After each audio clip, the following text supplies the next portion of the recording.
আলহামদুলিল্লাহ আলহামদুলিল্লাহ যাবতীয় প্রশংসা এবং গুণগান একমাত্র মহিয়ান ও গরিয়ান আল্লাহ সুবহানাহু ওয়া তাআলার জন্য, যে আল্লাহ রাব্বুল আলামিন নাযিল করেছেন মহাবিশ্বের মহাবিশ্বয় মহাগ্রন্থ আল কুরআনুল কারীম, যে কিতাবে আল্লাহ রাব্বুল আলামিন এই মানব জাতির প্রত্যেকটি সমস্যার সমাধান নাযিল করেছেন। আমরা সেই আল্লাহ পাকের দরবারে লাখো কোটি শুকরিয়া জানাই, আলহামদুলিল্লাহ। আবারও শুকরিয়া জানাই আল্লাহ পাকের দরবারে যে আল্লাহ পাক আজকে আমাদেরকে সুস্থ শরীরে অত্র দিনী মাজলিসে এই মাজলিস এবং মাহফিলে আসার তৌফিক এনায়েত করেছেন, আলহামদুলিল্লাহ। অগণিত অসংখ্য দরুদ এবং সালাত বর্ষিত হোক মহান আল্লাহ প্রেরিত সর্বশেষ নবী, চূড়ান্ত নবী, মানবতার মুক্তির দূত মুহাম্মদুর রাসূলুল্লাহ সাল্লাল্লাহু আলাইহি ওয়াসাল্লামের প্রতি। আমরা একটু দরুদ শরীফ পড়ি। আল্লাহুম্মা সাল্লি আলা মুহাম্মদ ওয়া আলা আলি মুহাম্মদ কামা সাল্লাইতা আলা ইব্রাহিম ওয়া আলা আলি ইব্রাহিম ইন্নাকা হামিদুম মাজিদ। আল্লাহুম্মা বারিক আলা মুহাম্মদ ওয়া আলা আলি মুহাম্মদ কামা বারাকতা আলা ইব্রাহিম وعلى آل إبراهيم إنك حميد مجيد। সম্মানিত কক্সবাজার বাসী, কেমন আছেন আপনারা? আলহামদুলিল্লাহ আলা কুল্লি হাল ওয়া ফি কুল্লি মাকান। যারা এদিক ওদিক ঘোরাফেরা করছেন আমি অনুরোধ করব বসে পড়েন। যারা জায়গা পাচ্ছেন না তাদেরকে জায়গা করে দেওয়ার অনুরোধ করব। মিডিয়ার ভাইদেরকে অনুরোধ করব আপনারা বসে পড়েন, আপনাদের দ্বারা যেন অন্যদের অসুবিধা না হয় খেয়াল রাখবেন। এবং যতটুকু সময় আমরা এখানে আলোচনা করব পবিত্র কোরআন এবং সুন্নাহ থেকে ইনশাআল্লাহ তাআলা, এই সময়টুকু আমরা আপোষে কথাবার্তা, মোবাইল ফোন, একে অপরকে কষ্ট দেয়া, গল্প গুজবে সময় নষ্ট করব না ইনশাআল্লাহ। কোনো সন্দেহ নেই এটা একটা দ্বীনী মজলিস, যেখানে আল্লাহ এবং তার রাসূলের কথা হবে। আর যেখানেই কোরআনের কথা হয়, আল্লাহ এবং রাসূলের কথা হয়, এই জায়গাটাকে আল্লাহর ফেরেশতারা ঘিরে রাখেন। আল্লাহ রাব্বুল আলামিনের ফেরেশতারা এই জায়গাটা ঘিরে রেখেছেন, এই বিষয়ে কোনো সন্দেহ নাই। সন্দেহ তারা করতে পারে যারা আল্লাহকে না দেখলে বিশ্বাস করবে না, যারা ফেরেশতাদেরকে না দেখা পর্যন্ত বিশ্বাস করবে না, যারা জিন জাতিকে বিশ্বাস করে না, রূহ বা আত্মায় বিশ্বাস করে না, যারা চাক্ষুষ জ্ঞান ছাড়া গায়েবে বিশ্বাস করে না, তারা বিশ্বাস না করতে পারে, কিন্তু আমরা বিশ্বাস করি। কারণ আমাদের বিশ্বাসের স্তম্ভ হচ্ছে অদৃশ্য, আমাদের বিশ্বাসের স্তম্ভ হচ্ছে গায়েব বা অদৃশ্য। আলিফ লাম মিম যালিকাল কিতাব লা রাইবা ফীহি হুদাল লিল মুত্তাকিন আল্লাযীনা ইউমিনুনা বিল গায়বি। এই যে আমি ডান হাতে ধরেছি বইটা, দেখবেন কালকে এটাকে মিরর করে দেওয়া হবে, তারপর দেখা যাবে আমি ধরে আছি বাঁ হাত দিয়ে, তারপর দেখবেন নেগেটিভ কমেন্টের ঝড়। আমি খুব মুশকিল অবস্থায় দিনরাত পার করছি, কিছু বলতে গেলে ভয় লাগে, না জানি কি বলি আর মানুষ কি বোঝে। চারদিকে অক্টোপাসের মতো উৎপেতে আছে, পুরো লেকচার শুনবে একটা ওয়ার্ড খুঁজে বের করার জন্য, যেটা দিয়ে আমাকেও বিতর্কিত করা যায়। মাঝে মাঝে মনে হচ্ছে যে আমারও একটা মালয়েশিয়ার টিকিট কাটা দরকার। আসলে জাতি হিসেবে আমরা কেন এমন হলাম আল্লাহ ভালো জানেন। দ্বীন ইসলামের উপকার এবং সার্বিক বিজয় তখনই হবে যখন একে অপরের প্রতি আমরা শ্রদ্ধাশীল হব, একে অপরের প্রতি আমরা সহানুভূতিশীল হব এবং ঐক্যবদ্ধ থাকব। আমরা যতদিন থেকে বিভক্ত হয়েছি, একে অপরের পিছনে লেগেছি, গীবত, তহমত, অহংকার, রিয়া, লোক দেখানোর বিষয়ে অপবাদের সংস্কৃতি চর্চা করছি, তখন থেকে দেখবেন আমাদের ভিতরের শক্তিগুলো হারিয়ে গেছে। একজনের উপর কোনো বিপদ আসলে দেখবেন আরেকজন মিষ্টি বিতরণ করছে, একজনের উপরে বিপদ আসলে আর একজন মিষ্টি বিতরণ করছে, সে মনে করছে আমার সুযোগ এটা, কিন্তু সে জানে না যে আজকে অমুকের উপর এসেছে, কাল তা তোমার উপরও আসবে। এ বিষয়ে কোনো সন্দেহ নাই, সবকিছু সময়ের ব্যাপার মাত্র। আর আল্লাহ রাব্বুল আলামিন সবকিছু জানেন, সবকিছু শোনেন। যদি আপনি আল্লাহর কাছে ফেয়ার হন, মানে আপনি আল্লাহর দৃষ্টিতে সঠিক পথের উপরে আছেন, আল্লাহর দৃষ্টিতে আপনি হকের উপর আছেন, তখন বাতিল পন্থীরা চতুর্দিক থেকে আপনাকে ঘিরে ধরলেও আল্লাহ পাক হকের উপর থাকার প্রতিদান আপনাকে দিবেন ইনশাআল্লাহ। আর কাল কিয়ামতের মাঠে বাতিলদের এই শেকড় আল্লাহ পাক উপরে ফেলবেন ইনশাআল্লাহ তাআলা। তো যে কথাটা বলতে গিয়ে এদিকে আসলাম, যে প্রচারণা করবেন সঠিকটা, এমন কোনো টাইটেল, এমন কোনো কাজ করবেন না অনলাইনে যাতে করে মূল বিষয়টা থেকে জনগণের দৃষ্টি সরিয়ে ফেলা হয় এবং বিভ্রান্তিকর প্রচারণা যায়। এতে করে কি হয়, এই চেয়ারে বসা মানুষগুলোর ক্ষতি হয়। আর এই চেয়ারে বসা মানুষগুলোর ক্ষতি যখন হবে তখন দিনের ক্ষতি হবে। এই চেয়ারগুলো যখন শূন্য হয়ে যাবে তখন এগুলো পূরণ করা এত সহজ হবে না। শত শত উলামায়ে কেরাম একসময় ছিলেন এদেশে, এখন তাদের সংখ্যা দিন দিন কমে যাচ্ছে। এই শূন্যতাগুলো কিন্তু আমি পূরণ করতে পারবো না। আর এই সময়, ফিতনাময় সময়ে সবচেয়ে বেশি দরকার এই চেয়ারে বসা মানুষগুলোর। তাই তাদের যত্ন নেওয়া, তাদের সংশোধন, তাদের প্রতি সহানুভূতিশীল থাকা, তাদের সম্মানের হানি না করা, এগুলো সবারই মৌলিক দায়িত্ব। আজকে এগুলো বারবার মনে করে দিতে হচ্ছে, এটি দুঃখজনক।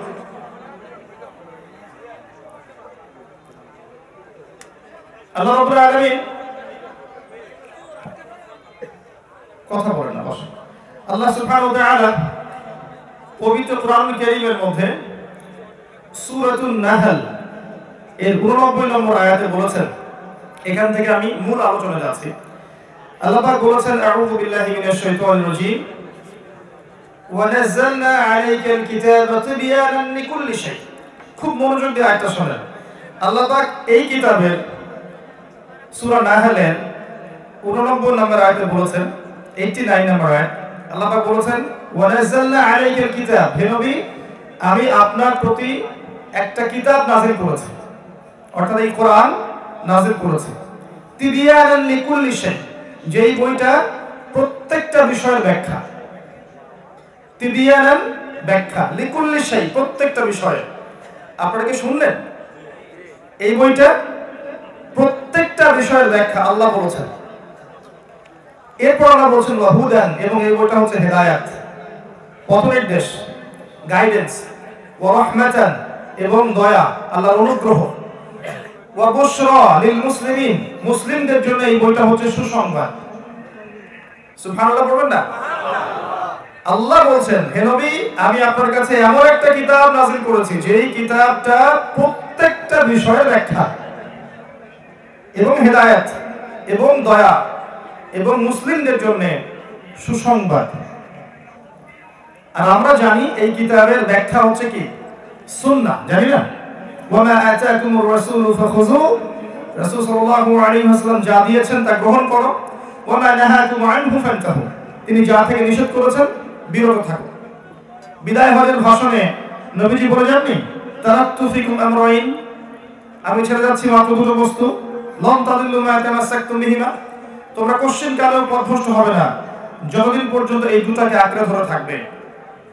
এক নাম্বার কিতাব আল্লাহ, আল্লাহর কিতাব আল কোরআন। দুই নাম্বার ওয়া সুন্নতি নবীহি, তার নবীর সুন্নাহ, অর্থাৎ হাদিসগুলো, সুন্নাহগুলো। আল্লাহ বলতে যাচ্ছেন কোরআন এবং সুন্নাহর মধ্যে প্রত্যেকটা বিষয়ের সমাধান আছে। এটাকে বিশ্বাস করেন? এই বিশ্বাস যার নাই সে কখনো মুসলিম না। যার মনে এই বিশ্বাস নাই যে কোরআন এবং সুন্নাহে সবকিছুর ব্যাখ্যা আছে, সমাধান আছে, সে প্রকৃত মুসলিম হতে পারে না, প্রকৃত মুমিন হতে পারে না। মুত্তাকি মুহসিন হওয়া তো অনেক দূরের ব্যাপার। প্রথমে বলেছিলাম কি আমাদের বিশ্বাসের পিলার অদৃশ্যে। হুদাল লিল মুত্তাকিন, এই বইটা মুত্তাকিদের জন্য হেদায়েত। কারা মুত্তাকি? আল্লাযীনা ইউমিনুনা বিল গায়ব, যারা অদৃশ্যে বিশ্বাস করে। আমরা বিশ্বাস করি মাহফিলের চতুর্দিক ফেরেশতা ঘিরে রেখেছেন। আমরা বিশ্বাস করি আল্লাহর রহমত সাকিনা এখানে বর্ষিত হচ্ছে। আমরা বিশ্বাস করি আমাদের কথা আল্লাহ পাক এখন তার নিকটস্থ ফেরেশতাদের সামনে আলোচনা করছেন। আমরা বিশ্বাস করি। কিন্তু যারা অদৃশ্যে বিশ্বাস করে না, যারা জিনে বিশ্বাস করবে না, যারা পরকালে বিশ্বাস করে না, যারা মালায়েকায় বিশ্বাস করে না, কবরের আযাব, জান্নাত, জাহান্নাম, মিজান, পুলসিরাত এগুলোতে বিশ্বাস করে না, তারা কি এগুলো বিশ্বাস করবে? করবে না। তাদের বিশ্বাসের মানদণ্ডটা শোনেন। আমাদের বিশ্বাসের মানদণ্ড হচ্ছে যেমন গায়েব, অদৃশ্য। আল্লাহ অদৃশ্য নন, দেখেছেন কখনো? মালায়েকা, ফেরেশতা দেখেছেন? ওয়া কুতুবিহি, সমস্ত আসমানি কিতাবগুলো দেখেছেন? একটা দেখেছেন? আমাদের এখন অনেক মুসলিম যুবক আছে যারা কোরআন কখনো চোখেও দেখেনি। এমনও মানুষ আছে, আছে না? আছে। দুর্ভাগ্যজনক। ওয়া রাসূলিহি, সমস্ত রাসূলগণকে দেখেছেন? আমাদের নবীকেও কি দেখেছেন? দেখিনি। ওয়াল ইয়াউমিল আখির, পরকালকে দেখেছেন? এই যে মউত, কবর, কবরের প্রশ্নোত্তর, কবরের আযাব, বারযাখ, ইল্লিন বা সিজ্জিন, কিয়ামতের মাঠ, মিজান, পুলসিরাত, আমলনামা, এগুলো দেখেছি আমরা? দেখি নাই। জান্নাত, জাহান্নাম দেখি নাই। সব গায়েব। কদরি খাইরি ওয়া শাররি, তাকদীরের ভালো মন্দ দেখেছেন? তাকদীর কি জিনিস, কোথায় লেখা আছে, আল্লাহ কিভাবে লিখেছেন দেখেছেন? আল্লাহ বলেছেন যে প্রথমে আল্লাহ পাক কলম সৃষ্টি করেছেন। আসমান জমির সৃষ্টির 50,000 বছর আগে মানুষের তাকদীর আল্লাহ পাক লিখে ফেলেছেন। শুধু মানুষের না, প্রত্যেকটা সৃষ্টির তাকদীর আল্লাহ লিখেছেন, ভাগ্য লিখেছেন। দেখেছি আমরা? দেখিনি। আমাদের বিশ্বাসের পিলার গুলো হচ্ছে সব গায়েবে, অদৃশ্যে। এই অদৃশ্যে বিশ্বাস না করা পর্যন্ত কেউ মুসলিম হতে পারছে না, ইমানদার হতে পারছে না। মুত্তাকি, মুহসিন হওয়া তো অনেক দূরের কথা, তাই না? আর যাদের বিশ্বাসের মানদণ্ড হচ্ছে যুক্তি, দর্শন, বিজ্ঞান, পরীক্ষা নিরীক্ষা, পর্যবেক্ষণ, তারা কি এই গায়েবের পিলারে বিশ্বাস করবে? কথা বুঝতে পারছেন না মনে হয়? এই পুরো বিশ্ববাসীর মধ্যে বেশিরভাগ মানুষ বিশ্বাস করে যে পরীক্ষা নিরীক্ষা, যুক্তি, দর্শন, বিজ্ঞান দিয়ে যদি আপনি প্রমাণ না করতে পারেন সেটা সত্য নয়। কথা বুঝতে পারছেন আমার? আপনাদের পড়াশোনার যে প্যাটার্ন, এর মধ্যে কিন্তু জ্ঞানতাত্ত্বিক এপিস্টিমোলজি বলে, মানে জ্ঞান তত্ত্ব, সত্য মিথ্যার মানদণ্ড গ্রহণ করার মানদণ্ড হচ্ছে এইগুলা: পরীক্ষা নিরীক্ষা, পর্যবেক্ষণ, যুক্তি, দর্শন, বিজ্ঞান। এর আলোকে যদি কোনো কিছু প্রমাণ হয় তাহলে সেটা সত্য, অন্যথায় সত্য নয়। এটা কাদের থিওরি? এটা কাদের থিওরি? পশ্চিমাদের। এই থিওরি ওখান থেকে সারা ওয়ার্ল্ডে ছড়িয়ে গেছে। আমাদের বিশ্বাসের পিলার অদৃশ্যে, তাদের চাক্ষুষ না দেখা পর্যন্ত বিশ্বাস করবো না। ওই যে সূরা বাকারার প্রথম দিকে আছে না, হে মুসা, আমরা আল্লাহকে বিশ্বাস করবো না যতক্ষণ না চোখে দেখছি, আছে না? আছে। এখন কোন মুসলিম ব্যক্তি যদি পশ্চিমাদের এই জ্ঞান তত্ত্বে বিশ্বাস করে, এই দর্শনের প্রতি ঈমান নিয়ে আসে, তার মনের মধ্যে ইসলামের গায়েবগুলোর বিষয়ে সন্দেহ জাগবে না? জাগবে। তখন কিন্তু দেখবেন আপনার ছেলে, আপনার মেয়ে দীর্ঘদিন পড়াশোনা করার পর নাস্তিক হয়ে যাচ্ছে। কারণ তাকে ব্রেন ওয়াশ করানো হয়েছে যে পরীক্ষা নিরীক্ষা, যুক্তি, দর্শন, বিজ্ঞান দিয়ে কোনো কিছু প্রমাণ না করতে পারলে সেটার অস্তিত্ব নেই। অতএব মালায়েকা, কিসের মালায়েকা? আপনি ল্যাবরেটরিতে বসে প্রমাণ করতে পারবেন? জিন জাতি, কিসের জিন? পাগলের কথাবার্তা, তাই না? এরকম কথা বলে না? জিন বলে কিছু আছে নাকি? এগুলো কুসংস্কার, এরকম বলে না? যদি বলেন রূহ বা আত্মা বলে কিছু আছে, হাসবে। রূহ বা আত্মা বা কি জিনিস? যদি আপনি বলেন যে মুমিনের স্বপ্ন সত্যি হতে পারে, হাসবে আপনার সাথে। যদি বলেন আপনি কবরে আযাব হয়, ইল্লিন বলে একটা জগৎ আছে, সিজ্জিন একটা জগৎ আছে, ঠিক আছে, মিজান হবে, পুলসিরাত হবে, আমলনামা ছুড়ে দেওয়া হবে, জান্নাত জাহান্নাম থাকবে, হাসবে। এই যে জ্ঞানতাত্ত্বিক শিরক, এটা বিশ্বাসগত শিরক। তো এই শিরকের উপর দাঁড়িয়ে যদি আমি জ্ঞান চর্চা করি, আমার পরকালে কোনো আমল টিকবে? টিকবে না। আমার কথা একটু কঠিন মনে হয় না? একটু ঠান্ডা মাথায় বলার চেষ্টা করেন। এই এপিস্টেমোলজি দিয়ে সারা ওয়ার্ল্ডের মানুষ এখন জ্ঞান অর্জন করছে। ততক্ষণ পর্যন্ত সত্য মিথ্যা হিসেবে গ্রহণ করবে না যতক্ষণ পর্যন্ত না ওটাকে প্রমাণ করতে পারে পরীক্ষাগারে। এখন আল্লাহ রাব্বুল আলামিন কোরআনে যত কিছু বলেছেন এর অনেক কিছুই আপনি পরীক্ষাগারে প্রমাণ করতে পারবেন না। পারবেন? আপনি কি পরীক্ষাগারে ফেরেশতাকে প্রমাণ করতে পারবেন? জিনকে প্রমাণ করতে পারবেন? রূহকে প্রমাণ করতে পারবেন? স্বপ্নের ব্যাখ্যা দিতে পারবেন? কবরের আযাব প্রমাণ করতে পারবেন? ইল্লিন কোন জগৎ প্রমাণ করতে পারবেন? সিজ্জিন কোথায় প্রমাণ করতে পারবেন? তাহলে কি এগুলোর অস্তিত্ব নেই? এই যে আমি এগুলো না দেখে বিশ্বাস করছি, এটাই হচ্ছে যে আমি একজন মৌলবাদী মানুষ।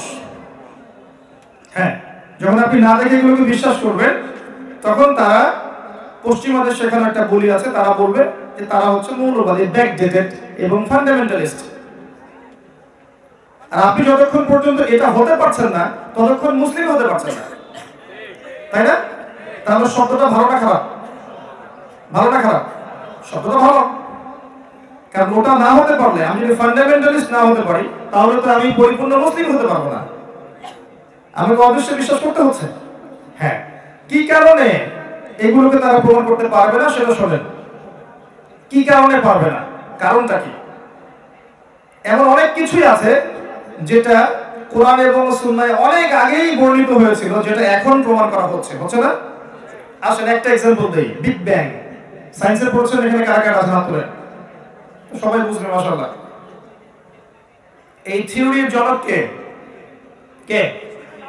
মাশাআল্লাহ।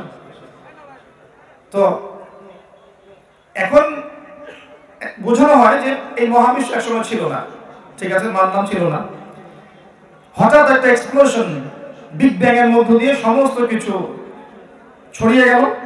বছরের পর বছর ঘুরতে ঘুরতে ঘুরতে ঘুরতে ঘুরতে ঘুরতে সৌরজগতের এই ফর্মটা এসেছে, ওদের মত। এরপর দেখবেন হঠাৎ করে পৃথিবী ঘুরতে ঘুরতে পৃথিবী সৃষ্টি হয়ে গেল। আগে তরল ছিল, তার আগে নাকি গ্যাসীয় ছিল, তারপর তরল, তারপর আস্তে আস্তে কঠিন। হঠাৎ সেখানে প্রাণ সঞ্চার হলো, এইসব বোঝায় না? আবার আগে বাদল ছিলেন, পরে মানুষ হয়েছেন, তাই না? এই তো শিখছি আমরা।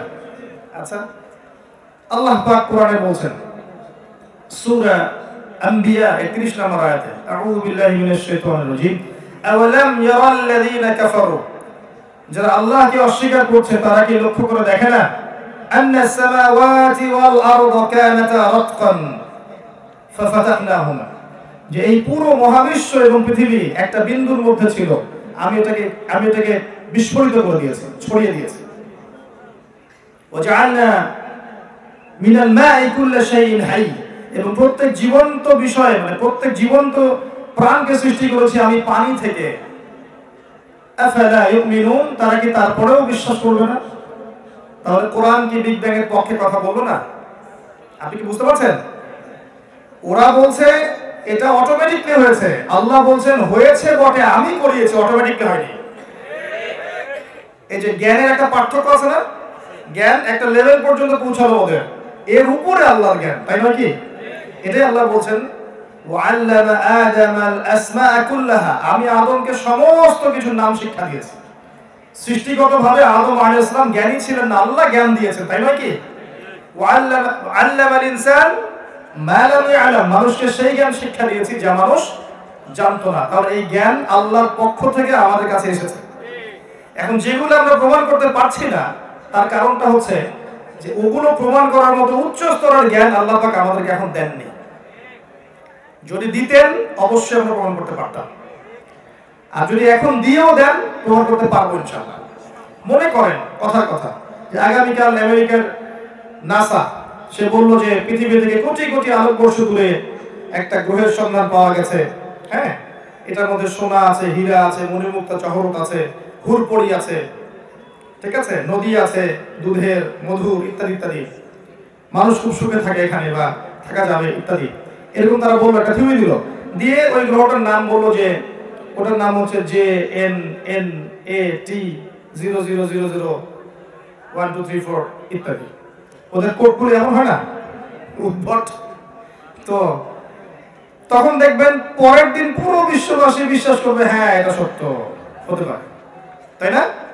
কারেন্ট অ্যাফেয়ার্স এর পাতা পাতা চলে আসবে, বিশেষ কোচিং করবেন, মুখস্থ করবেন, হ্যাঁ এটা নতুন গ্রহ আসছে একটা, এখান থেকে প্রশ্ন আসবে না? আচ্ছা, মানে যদি আল্লাহ পাক ওই জ্ঞানটা দিয়ে দেন ওইটা আবিষ্কার করার মতো, তখন কিন্তু এরা বিশ্বাস করবে। কিন্তু একই কথা আল্লাহ পাক কোরআনের শত শত জায়গায়, হাজার হাজার জায়গায় বলছেন, তারা বিশ্বাস করছে না। তো চাক্ষুষ না দেখলে বিশ্বাস করবো না, এই যে একটা মানে জ্ঞানতাত্ত্বিক পার্থক্য আমাদের সাথে, এটাই কিন্তু ঈমান আর কুফরের পার্থক্য করে দিয়েছে। যদি আপনি এই এপিস্টেমে যদি চলেন, তাহলে নিঃসন্দেহে আপনাকে কুফরি করতে হবে। আপনি শিক্ষিত হয়েও কুফরি করে ফেলবেন, কেমব্রিজ, অক্সফোর্ড, হার্ভার্ড থেকে পড়ে আসবেন, এসে বলবেন ইসলাম এই যুগে চলে না, ওই যুগে চলতো। ইসলামের এই বিষয়গুলো মেলে না বাস্তবতার সাথে, ওইগুলো মিলত। তো জ্ঞান তত্ত্বটাকে ঠিক করতে হবে। আমাদের জ্ঞান তত্ত্বটা কি? গায়েবে বিশ্বাস। ঈমানের 6 পিলারই কি? গায়েবে বিশ্বাস। এবার আসেন, আল্লাহ রাব্বুল আলামিন আদম আলাইহিস সালামকে জ্ঞান শিক্ষা দিয়ে কি করেছেন? তাকে ফেরেশতাদের সামনে নিয়ে এসেছেন, এদের ফেরেশতাদেরকে বলেছেন যে তোমরা এগুলোর নাম বলে দাও। মালায়েকারা বলতে পারলেন না। তারা কি বললেন?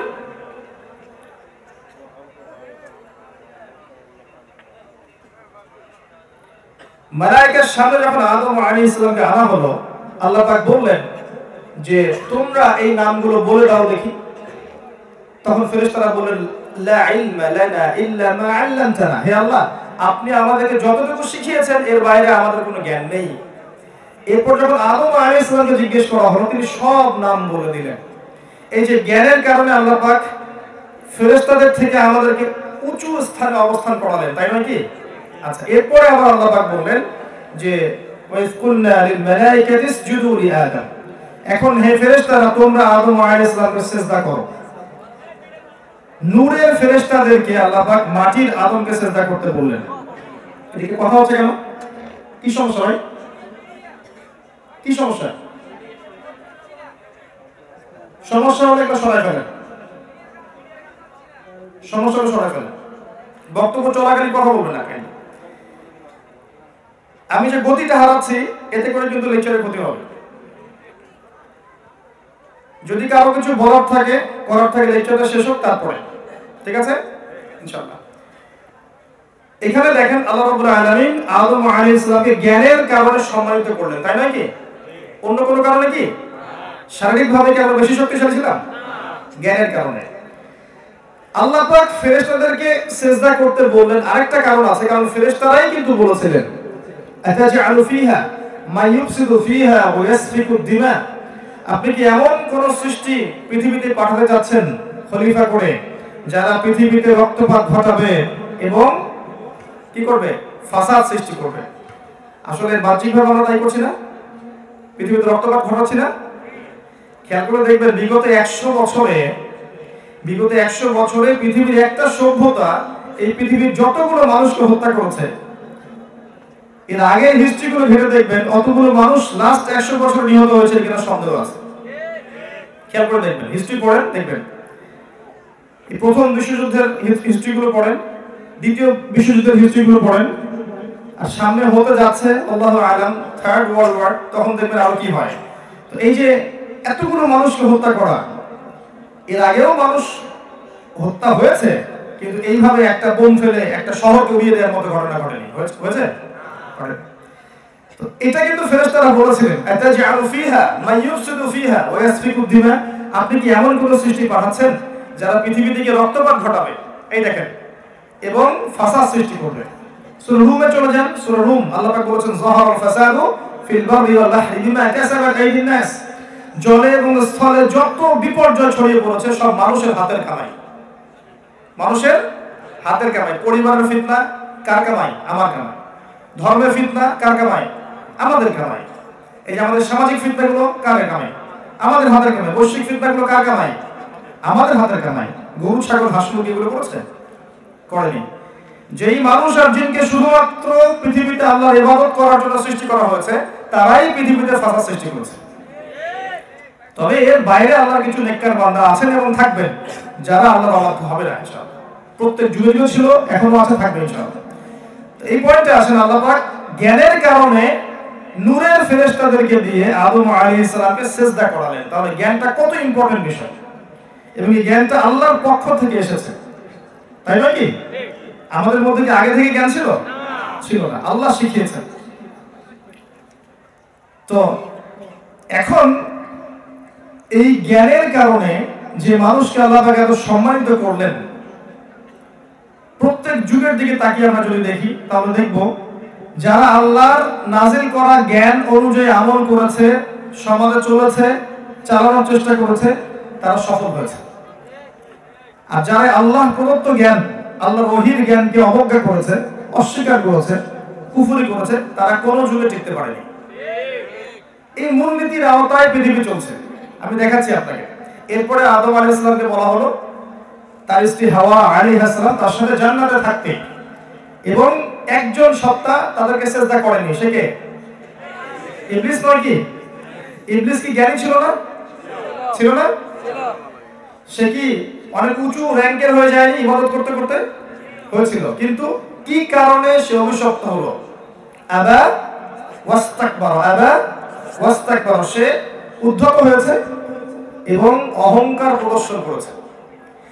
আমি যদি অনেক বড় ডিগ্রি সার্টিফিকেট অর্জন করি, সেকুলার সিস্টেমে হোক অথবা মাদ্রাসা সিস্টেমে হোক, আমার ভিতরে যদি অহংকার থাকে, আমি প্রকৃত জ্ঞানী নই। যে ব্যক্তি প্রকৃত জ্ঞানী তার ভিতর কখনো অহংকার থাকতে পারে, কারোর প্রতি হিংসা থাকবে না, কারোর প্রতি গীবত, তোহমত, সমালোচনা সংস্কৃতি থাকবে না। সে বিনয়ী হবে। একজন জ্ঞানী মানুষ কি হবে? বিনয়ী হবে। সে জ্ঞানের উদ্ধত অহংকার দেখাতে যাবে না, ধর্মতাত্ত্বিক স্বৈরাচার দেখাতে যাবে না। কোন কোন ক্ষেত্রে আমরা ধর্মীয় ক্ষেত্রেও স্বৈরাচারী মনোভাব দেখাই। এই চেয়ারের অধিকার শুধু আমার, সেখানেও কেন বসবে? এবার ধর্মতাত্ত্বিক স্বৈরাচার। যাই হোক, তো ইবলিস থেকে শিক্ষা হচ্ছে যে অহংকার মুক্ত সত্তা হতে না পারলে আমি প্রকৃত জ্ঞানী নই। আর জ্ঞান অনুযায়ী যদি আমার আমল না থাকে, তাহলে তাকে কোশ্চেন কেন প্রকৃত আলেম বা জ্ঞানী বলা যায় না। মনে করেন আমি চেয়ারে বসে আছি, আমি কথাগুলো বলছি, এই কথাগুলোর উপর যদি আমার আমল না থাকে, কোশ্চেন কেন আমি এই কথা বলার যোগ্য নই, এবং এই কথা আপনার মনে কোনো তাসির ফেলবে না। জানেন, যদি আমার কথাগুলো আমার কলব থেকে বের না হয় এবং আমার যদি এর উপর আমল না থাকে, আমার কথায় আপনার জীবন পরিবর্তন হবে না। আর যদি আমার কথায় আপনার জীবন পরিবর্তন হয় এবং কলিজার মধ্যে তাসির হয়, চোখ দিয়ে পানি ঝরে, বুঝবেন সে ব্যক্তির মধ্যে তাকওয়া ঈমান আছে। এরকম অসংখ্য মানুষ আছে বাংলার মাটিতে, যাদেরকে আপনি ফেসবুকে দেখবেন না, ইউটিউবে দেখবেন না, কিন্তু এটা অফলাইনে দিনের দাওয়াতি কাজ করেন, খুতবা দেন, দার্স দেন। তাদের দার্স শুনে মানুষের চোখ দিয়ে দরদর করে পানি পড়ে, মানুষের জীবন পরিবর্তিত হয়। जो बात दिल से निकलती है दिल पे असर करती है। যেই কথা মন থেকে বের হয়, এটা অন্যের মনে কি করে? আসার করে। আপনারা বুঝবেন এটা। আপনারা সাগর পাড়ের মানুষ, সাগর পাড়ের মানুষদের মনটা বড় হয় আমার ধারণা, কারণ সমুদ্র আপনাকে বড় হতে শেখাবে। আমি একজন ক্ষুদ্র মানুষ, বিকেলে সাগর পাড়ে গিয়ে দাঁড়ালাম, বিশাল সমুদ্র, শক্তিশালী, প্রচন্ড শক্তিশালী, এবং তার গর্জন শুনলে বোঝা যায় তার ভিতরে কত শক্তি, তাই না? আমি তার সামনে গিয়ে দাঁড়ালাম, সে বিনয়ের সাথে আমার পা ধুয়ে দিল। ওই সমুদ্রকে আদেশ করবেন, এদের সবাইকে উড়িয়ে দাও। তখন আল্লাহ আদেশে সে দেখবেন সবাইকে ঝড়, ঘূর্ণিঝড়, জলোচ্ছ্বাস দিয়ে উড়িয়ে দিয়েছে। প্রকৃতি আল্লাহর আনুগত্য করে। আসমান, জমিন, পাহাড়, পর্বত প্রত্যেকটা বিষয় আল্লাহ আনুগত্য করে।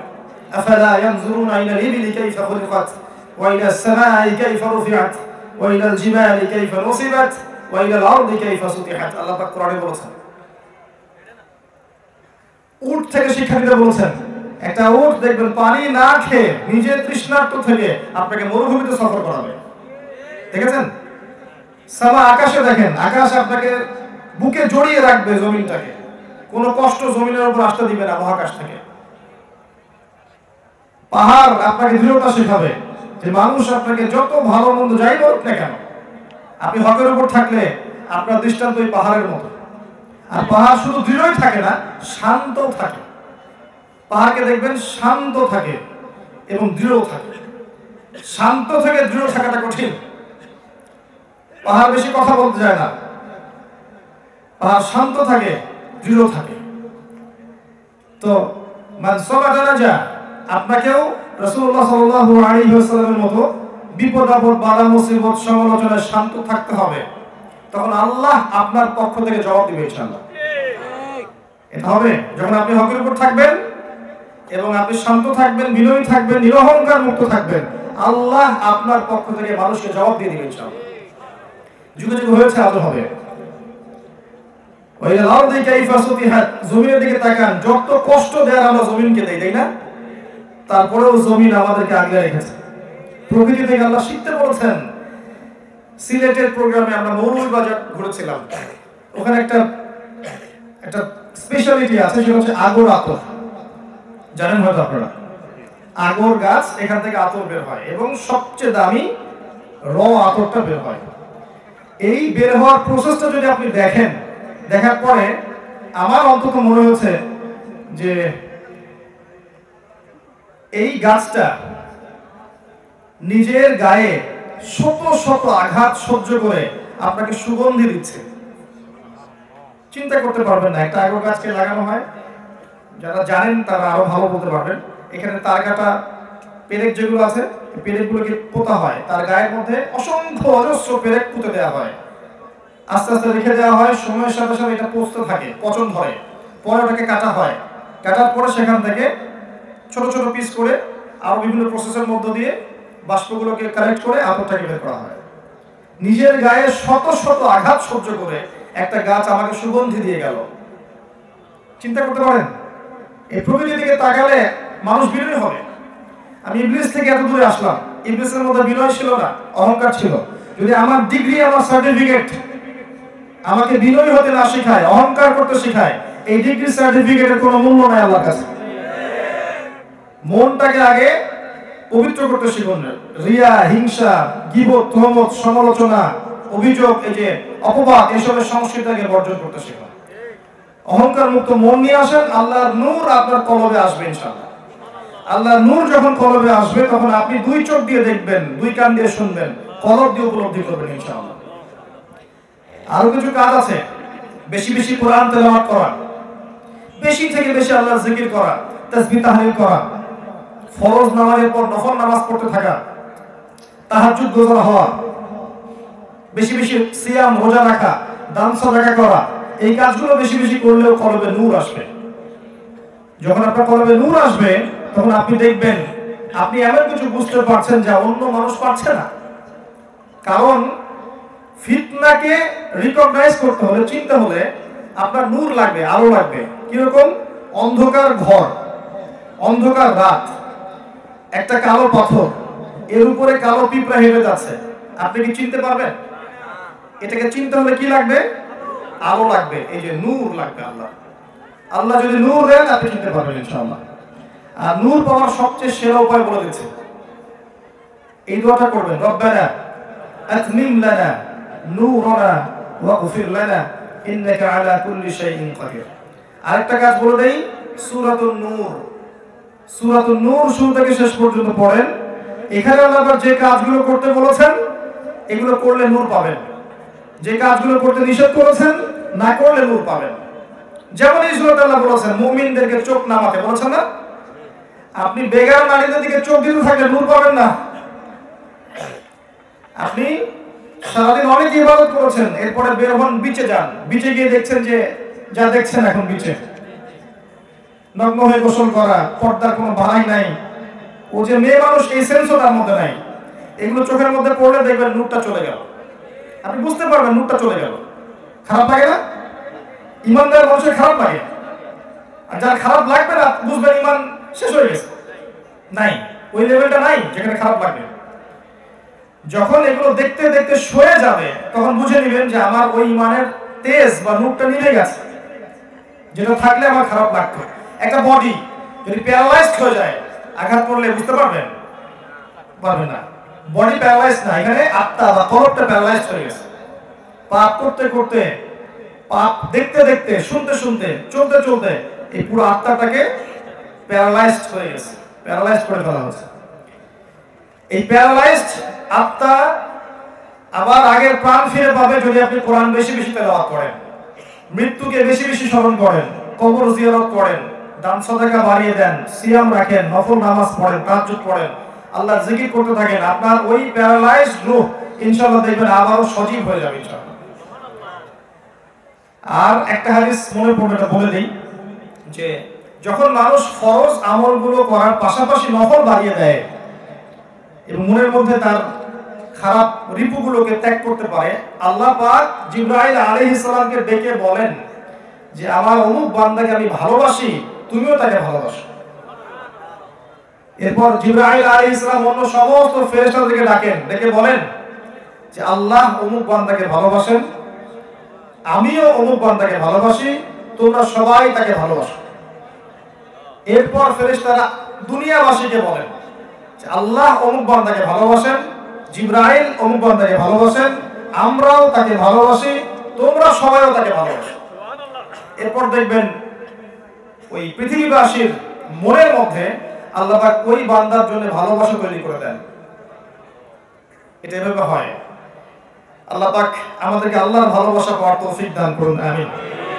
আমি একটা পয়েন্ট থেকে অনেক দূরে চলে আসছি। ইবলিস বহিষ্কৃত হয়েছে অহংকারের কারণে, উদ্ধত আচরণ করার কারণে। আপনি খেয়াল করে দেখবেন আদম আলাইহিস সালামও কিন্তু ওই নিষিদ্ধ গাছের কাছে গিয়েছেন, আদেশ লঙ্ঘন করেছেন, করেননি? ইবলিসও কিন্তু সিজদা করেনি, আদেশ লঙ্ঘন করেছে। তাহলে ইবলিস চিরস্থায়ী জাহান্নামী কেন হলো? আর আদম আলাইহিস সালামকে আবার ফিরে আসার সুযোগ কেন দেয়া হলো? কারণ আদম আলাইহিস সালাম ভুলের উপর অটল থাকেননি। তিনি ফাতালাক্কা আদামু মির রাব্বিহি কালিমাত ফাতাবা আলাইহি, তিনি রবের কাছ থেকে কালিমা শিখলেন, তওবার কালিমা শিখলেন, শিখে তওবা করে আল্লাহর কাছে ফিরে আসলেন, আল্লাহ পাক মাফ করে দিলেন। ইবলিস এই কাজটা করেনি, বরং সে উল্টা কিয়াস করেছে, খালাকতানি মিন নার ওয়া খালাকতাহু মিন তিন, আমাকে সৃষ্টি করেছেন আগুন দিয়ে, তাকে মাটি দিয়ে, আমি কেন তাকে সিজদা করব? এই যুক্তি, দর্শন, বিজ্ঞান, এই যে প্রমাণ না হলে আমি মানব না। আপনি বললেই মানব কেন? কথা বুঝতে পারছেন? আল্লাহ পাক বহিষ্কার তো করলেন, লানত করলেন, কিয়ামত পর্যন্ত লানত, এবং চিরস্থায়ী সে জাহান্নামে থাকবে। মূলনীতি বোঝেন, জ্ঞানের মূলনীতি, আনুগত্যের মূলনীতি কি হতে হবে? আল্লাহ যেটা বলেছেন চোখ বন্ধ করে মানতে হবে, পারবেন? রাসূল যেটা বলেছেন চোখ বন্ধ করে মানতে হবে। প্রত্যেকটা আদেশ এবং নিষেধের পিছনে অবশ্যই বৈজ্ঞানিক কারণ আছে, যুক্তি দর্শন আছে, কিন্তু সবগুলো ফাইন্ড আউট করার জ্ঞান হয়তো আমার নেই। তাই বলে এই নয় যে এগুলো বাতিল, এমন নয়, হয়তো আমার জ্ঞানে বুঝে এটা আসছে না। এই হচ্ছে এপিস্টিমোলজি বা জ্ঞান তত্ত্ব, ইসলামিক। এরপর চলে আসেন আদম আলাইহিস সালাম, হাওয়া আলাইহিস সালাম, ইবলিস, কাউকে আল্লাহ পাক আর জান্নাতে রাখলেন না, তাই না? জান্নাতে রাখলেন না, আল্লাহ পাক নামিয়ে দিলেন। কুল নাহবিতু মিনহা জামিআ, আমরা বললাম যে তোমরা নেমে যাও। ফাইম্মা ইয়াতিয়ান্নাকুম মিন্নী হুদান, তোমরা পৃথিবীতে নেমে যাচ্ছ, যাও, কিন্তু প্রত্যেক যুগে যুগে আমার পক্ষ থেকে তোমাদের কাছে হেদায়েত আসবে। কি আসবে? হেদায়েত আসবে। ফামান তাবিআ হুদায়া, ভালো করে শুনেন, যারা আমার সেই হেদায়েত মেনে চলবে, ফালা খাউফুন আলাইহিম ওয়ালা হুম ইয়াহজানুন, তাদের কোনো ভয় নাই, কোনো দুশ্চিন্তা নেই। এই হচ্ছে আপনার ফিলোসফি অফ লাইফ। এবার শুনেন জীবন দর্শন। এপিস্টিমোলজি বুঝিয়েছি, এবার আসেন জীবন দর্শন।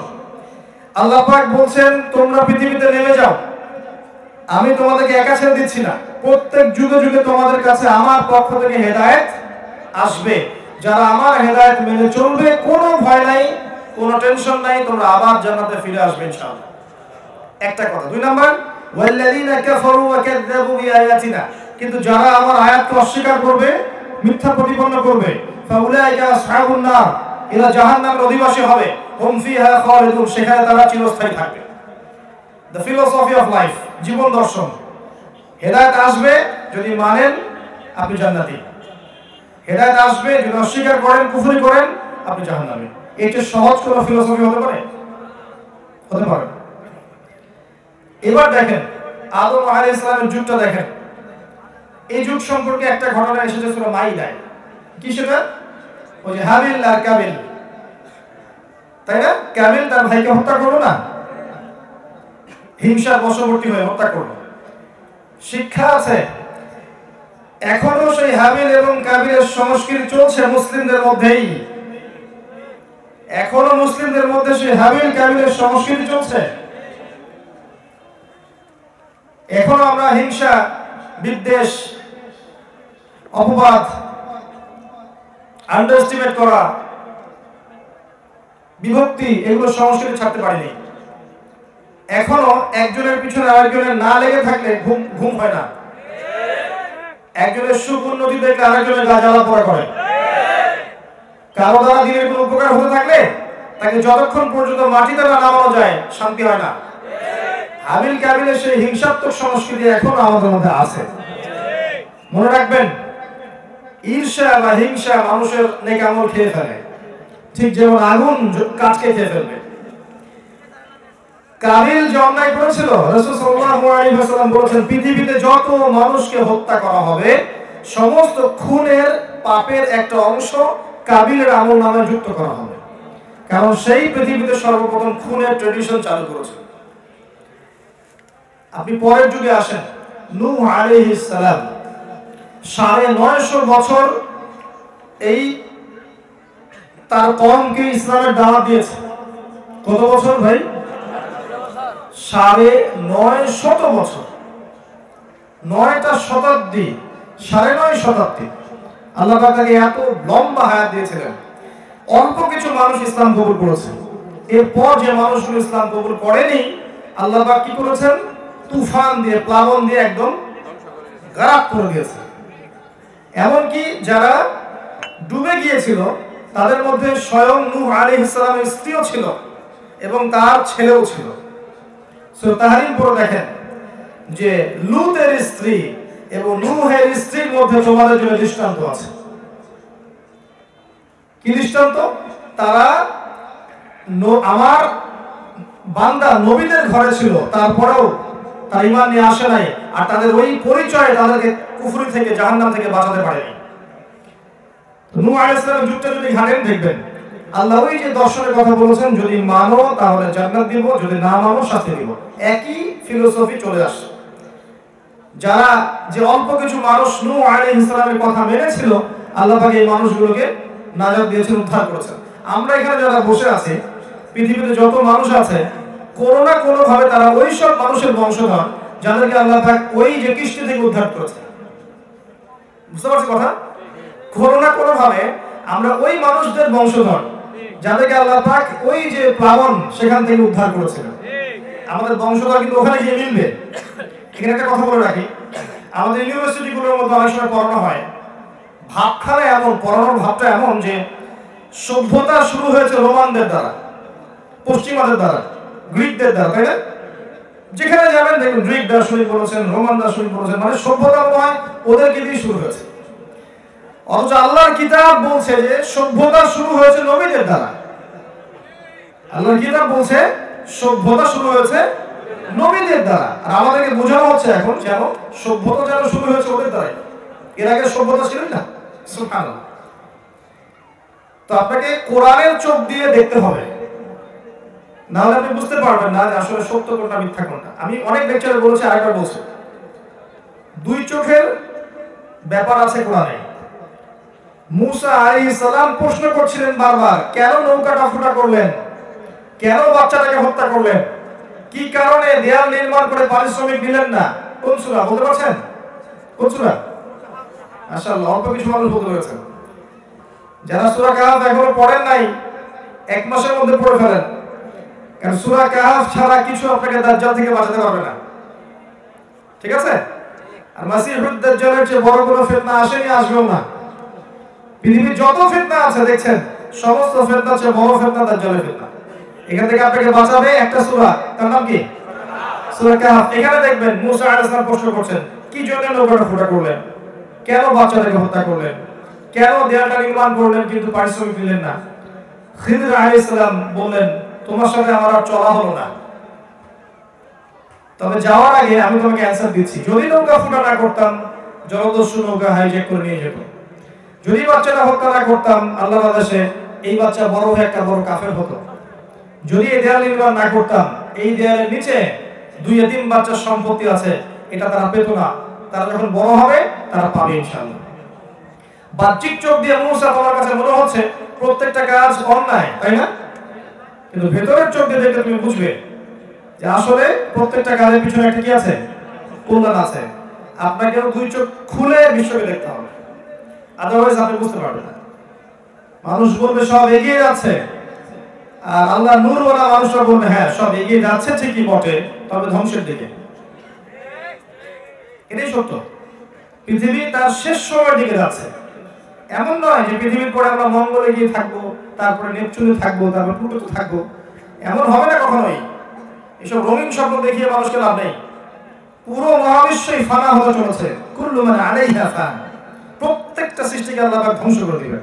ওয়ায়াবকা ওয়াজহু রাব্বিকা যুল জালালি ওয়াল ইকরাম, আল্লাহর চেহারা, আল্লাহর সত্তাটা বাকি থাকবে। তো যারা আল্লাহহীন সভ্যতা ওরা মানুষকে বোঝাচ্ছে যে পৃথিবীর পরে আমরা যাবো মঙ্গলে, তারপর ওইখানে মহাকাশ বাহিনী গঠন করছে। সেদিন দেখলাম একটা পরাশক্তি বলে ফেলেছে ওই গ্রহটা আমার। আমি বলেছিলাম যে তারা বলবে, এবং পরে দেখলাম বলে ফেলেছে অলরেডি। আর কিছু গর্ধব টাইপের মানুষ আছে, পড়াশোনা কখনো এগুলো করেও নাই।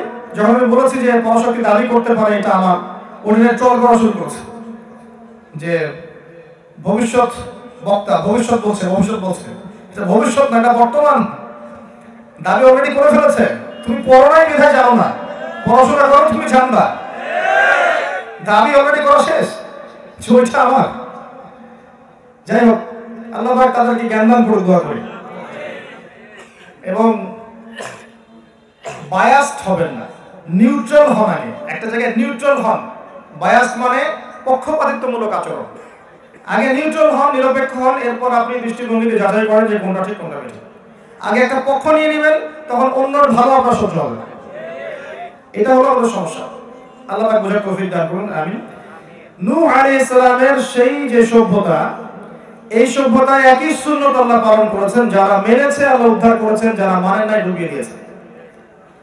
এরপরে আসেন আদ জাতি, নাম শুনেছেন? অনেক বড় বড় দেহের অধিকারী ছিল, তারা শক্তিশালী ছিল, এবং তারা বলতো মান আশাদ্দু মিন্না কুওয়া, আমাদের চেয়ে শক্তিশালী আর কে আছে, তারা বলতো। আল্লাহ পাক সেখানে নবী পাঠালেন হুদ আলাইহিস সালাম। হুদ আলাইহিস সালাম দাওয়াত দিলেন, তারা দাওয়াত কবুল করলো, কেউ করলো না। যারা কবুল করেছে আল্লাহ পাক তাদেরকে উদ্ধার করেছেন, দুনিয়া আখিরাতে নাজাত দিয়েছেন। যারা ঈমান নিয়ে আসেনি, আল্লাহ রাব্বুল আলামিন তাদেরকে উড়িয়ে দিয়েছেন ঝড় দিয়ে। আল্লাহর শাস্তিগুলোর মধ্যে নিদর্শন আছে। বলেছিল আমরা অনেক শক্তিশালী, আল্লাহ ঝড় বাতাস দিয়ে উড়িয়ে দিয়েছেন। দেখি কত শক্তি। চলে যান তারপরে কওম সামুদ, তার নবী ছিল কে ছিল বলেন? জানেন না? এমনি তো ভাই আল কোরআনের আলো ঘরে ঘরে জ্বলবে না। আল কোরআনের আলো তখনই ঘরে ঘরে জ্বলবে যখন কোরআন আপনি এ টু জেড পড়বেন। কোরআন এ টু জেড পড়বেন, জানবেন, বুঝবেন, আমল করবেন, তখন দেখবেন অটোমেটিকলি আল কোরআনের আলো ঘরে ঘরে জ্বলে গেছে। জোর করে প্রেসারও ক্রিয়েট করতে হবে না, এমনি জ্বলে যাবে। কে নিয়াত করতে পারেন আগামী রমজান আসার আগেই কোরআন তেলাওয়াত শিখবেন? ইনশাআল্লাহ শিখবেন তো? ইনশাআল্লাহ ওয়াদা করছেন, বায়াত করছেন তো আমাদের? ঠিক আছে। কোরআন শুধু পড়া শিখলেই হবে না, এর অর্থটাও জানতে হবে, বুঝতে হবে, এবং কিছু অংশ হিফজ করতে হবে। যদি পুরোটা হিফজ করতে পারেন মাশাআল্লাহ খুব ভালো। যদি পুরোটা নাও পারেন, অ্যাট লিস্ট কিছু অংশ হিফজ করবেন, মুখস্থ করবেন, অর্থটা পড়বেন। যদি আপনি আরবি ভাষা না জানেন, সেক্ষেত্রে বিশুদ্ধ করে তাফসীর নেবেন, মারিফুল কোরআন বা ইবনে কাসির বা জালালাইন করে একটা তাফসীর নিয়ে আপনি এ টু জেড প্রতিদিন 10টা 20টা করে আয়াত পড়তে পারবেন না? অসম্ভব কিছু। আমাদের সমস্যা বলি একটা, আমরা সারা রাত যদি আলোচনা করি আজকে রাতে, হয়তো সারা রাত মানুষ বসে থাকবে, কিন্তু একটা বই সবাইকে দিয়ে দেই, একটা একটা করে কপি দিয়ে বলি যে ফজরের নামাজের পর পরীক্ষা নিব, আপনারা পড়েন সারা রাত। 10%ও থাকবে না, পড়াশোনা করতে চায় না। পড়াশোনা না করলে এই উম্মার খেদমত করা যাবে না। আপনি যদি পড়াশোনা করেন, অনেস্ট থাকেন, হকের উপর থাকেন, সৎ হন, আল্লাহ যদি আপনি কবুল করেন, আপনার দ্বারা উম্মার খেদমত হবে ইনশাআল্লাহ। আমি অনেকদিন বলেছি আপনাকে এই সাবজেক্টগুলো পড়তেই হবে, কোরআন এবং হাদিস, এর সাথে সিরাত, তারপরে ফিকহ, ইসলামের ইতিহাস, ইসলামিক অর্থনীতি, তারপরে আপনি যেগুলো পড়ছেন সায়েন্সে, আর্টসে, কমার্সে এগুলো পড়বেন, বিবিএ, এমবিএ এগুলো পড়বেন, সমস্যা নেই, ডক্টরেট পড়বেন, মেডিকেল সায়েন্সে পড়বেন, ইঞ্জিনিয়ারিং পড়বেন, সবই পড়বেন। বেসিক আপনার এই সাবজেক্টগুলো পড়তে হবে। যখন আপনি এই সাবজেক্টগুলো পড়বেন, আপনার ভিতর ইসলামিক নীতি, নৈতিকতা, মূল্যবোধ জাগ্রত হবে। জানা অনুযায়ী যখন আমল করবেন, আল্লাহ নূর আসবে, বরকত আসবে, তখন আপনি আদর্শ পরিবারও পাবেন, হালাল রিজিকও পাবেন, ইনশাআল্লাহ আল্লাহর দেয়া ইজ্জত সম্মানও পাবেন ইনশাআল্লাহ। এই কাজগুলো না করে, সত্যি কথা বলছি, এই কাজগুলো না করে শুধুমাত্র আইওয়াশ করে শোডাউন দিয়ে দিন ইসলাম কায়েম হবে না, সম্ভব না। বেসিক জায়গায় আসেন। যুব সমাজকে পড়াশোনা করতে হবে, প্রচুর পড়তে হবে। পড়তে রাজি আছি না ভাই?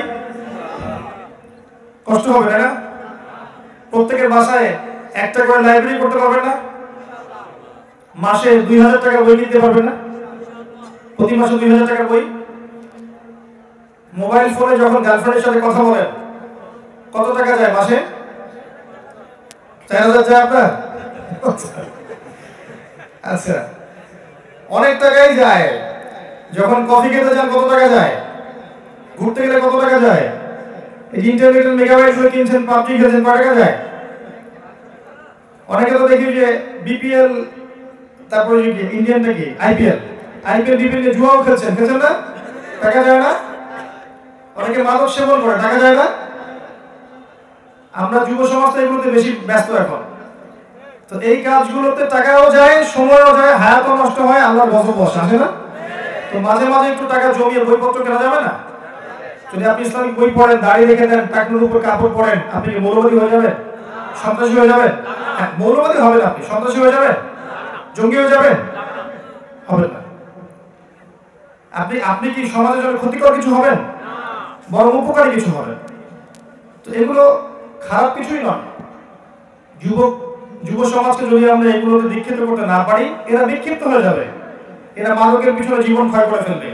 দেখবেন আত্মহত্যা করছে, এই যে প্রেমে ছ্যাক খেয়ে আত্মহত্যা করে ফেলছে, মিউজিক নিয়ে পড়ে আছে, পর্নোগ্রাফি নিয়ে পড়ে আছে, আপনি খেয়াল করে দেখবেন জুয়া নিয়ে পড়ে আছে, ক্যাসিনো নিয়ে পড়ে আছে, ড্রাগস নিচ্ছে, এগুলোতে ব্যস্ত আছে। এদেরকে ফেরাবেন কিভাবে? অনলি এই বইটা আপনাকে ফেরাতে পারে। এই বইটার কাছে যখন এই মানুষগুলো আসবে, তারা শান্তি খুঁজে পাবে ইনশাআল্লাহ।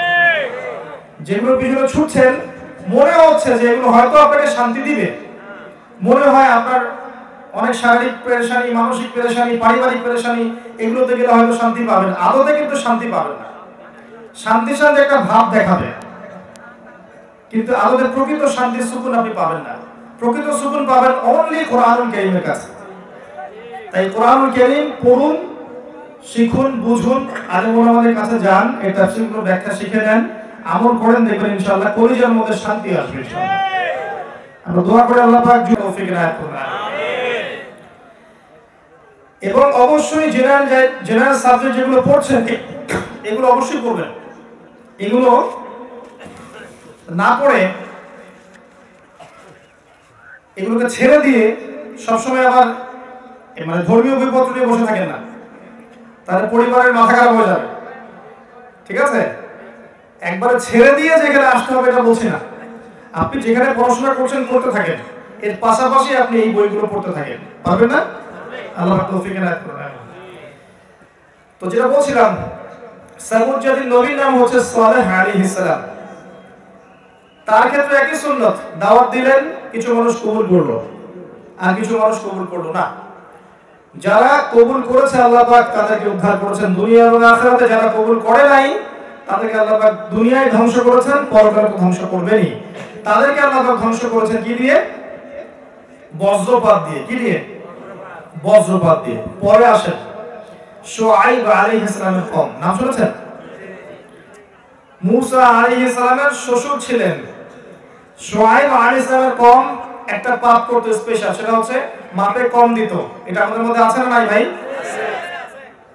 মাপে যখন কম দিবে মানুষ, সমাজের মধ্যে অর্থনৈতিক ইনফ্লুয়েশন আসবে, মানে অর্থনৈতিক যে মান আছে, একটা সাম্যাবস্থা আছে, এটা পড়ে যাবে, দুর্ভিক্ষ নেমে আসবে আল্লাহর পক্ষ থেকে। এটা শাস্তি, হাদিসে এসেছে। মাপে যখন কম দিবে মানুষ, তখন দুর্ভিক্ষ নেমে আসে। তো এই কাজটা ব্যবসায়ীরা কি করি না আমরা? ওয়াইলুল লিল মুতাফফিফিন, আল্লাহ পাক বলেছেন। এই মাপে কম দেয়া ছিল শুআয়ব আলাইহিস সালামের কওমের খাসলত। আরেকটা খাসলত ছিল, তারা ডাকাতি করত, ছিনতাই আছে না, ছিনতাই করত। তো আল্লাহ পাক এই কওমটাকে ধ্বংস করেছেন কি দিয়ে শোনেন। পৃথিবীর প্রথম কওম যাকে আল্লাহ পাক ভূমিকম্প দিয়ে ধ্বংস করেছেন সেটা হচ্ছে শুআয়ব আলাইহিস সালামের কওম। যদি আমরা এই পাপগুলো করতে থাকি, আল্লাহ পাক এই শাস্তি দিবেন আমাদের কেউ, নাউযুবিল্লাহ। এবং শেষ জামানার হাদিসগুলোর মধ্যে এসেছে যে কিয়ামতের আগে আগে ভূমিকম্প বাড়তে থাকবে, বেশি বেশি ভূমিকম্প হবে, এবং তিনটা হবে বড় বড় মেজর ভূমিকম্প। একটা পৃথিবীর পূর্ব দিকে, মানে এমন ভূমিকম্প হবে যে জমিন পড়ে যাবে নিচে, জমিন ঢুকে যাবে ভিতরে। একটা পৃথিবীর পূর্ব দিকে, পৃথিবীর পূর্ব দিক কোনটা ভাই? এই যে আমাদের পুরো কন্টিনেন্ট, আপনার পুরো সাবকন্টিনেন্ট সহ শুরু করে এই পুরো কন্টিনেন্টটা হচ্ছে পূর্ব দিক পৃথিবীর। এখানে একটা বড় ভূমিকম্প হতে যাচ্ছে, আল্লাহ জানেন কবে, আমরা জানি না কবে, কিন্তু হবে, হাদিস এসেছে। কিছু পাপের কারণে এটা আসে, সেটাও হাদিসে এসেছে। অশ্লীলতা, বেহায়াপনা, মানুষ যখন মদকে হালাল করে নিবে, বাদ্যযন্ত্রকে হালাল করে নিবে, তখন এই পাপগুলো আসবে, এই শাস্তিগুলো আসবে। আরেকটা হবে পৃথিবীর পশ্চিম দিকে, ওই যেই পশ্চিমা সভ্যতায় মানুষ এখন প্রবাসী হচ্ছে, ওখানে সুখের সন্ধানে গ্রিন কার্ড, নিজের দেশকে প্রতিভা দেয়া বাদ দিয়ে অন্যকে প্রতিভা দিয়ে আসছি। আমি গিয়েছি, প্রয়োজন পূরণ হয়েছে, চলে আসতে হবে। দেশ ভালো না, জনগণ ভালো না, সরকার ভালো না, পরিবেশ ভালো না, এই করে করে দেশকে অবজ্ঞা করে বাইরে গিয়ে পড়ে থাকলে হবে? নিজের প্রতিভা, নিজের যত স্কিল আছে এটাকে জনগণকে দেওয়া যাবে না, রাষ্ট্রকে দেওয়া যায় না, দিয়ে নিজের দেশকে এগিয়ে নেওয়া যায় না? অন্যের দেশে আমি আমার শ্রম, আমার মেধা, আমার প্রতিভা দিয়ে ওদেরকে উন্নতি করা আমার জন্য, এবং এমন একটা সভ্যতাকে উন্নতি করাচ্ছি যারা ইসলামের প্রকাশ্য দুশমন। সারা বিশ্বের প্রত্যেকটা মুসলিম কান্ট্রিতে এরা বোমাবাজি করে মানুষকে হত্যা করছে। ওদেরকে আমি শ্রম দিয়ে আমার প্রতিভাকে উন্নতি করাবো কি জন্য? আমি আমার দেশকে উন্নতি করাবো, আমার দেশকে আমি মেধা দিব, আমার শ্রম দিব, আমি আমার রাষ্ট্র, আমার সরকারকে, আমাদের যে পরিবেশ আছে এখানে আমি উন্নতি করবো, যাতে করে আমাদের এখানে দুর্নীতি কমে যায়, ভালো কিছু হয়। কেন করা যায় না? সমালোচনার সংস্কৃতিতে আমরা অভ্যস্ত বেশি, এটা ঠিক হচ্ছে না, এটা ঠিক হচ্ছে না, তাই না? এটা ভালো না, এটা ভালো না। ভাই আমি নিজে করলাম নাকি? আমি কি করছি আসলে? আমরা তো একটা দেখবেন গভর্নমেন্ট একটা প্রজেক্ট আসলে জনগণ আমানত রক্ষা করতে পারে না। অনেক সময় দেখবেন সরকারি মাল দড়িয়ে বেড়া, তাই না? এটা আমার খেয়ালত হলো না? খেয়ালত উভয় পক্ষই করে, জনগণও করে। অনেক সময় দেখা যায় উপর থেকে একটা হাতি আসছে, আস্তে আস্তে আস্তে আস্তে মাছি হয়ে গেল। কথা বুঝতে পারছেন?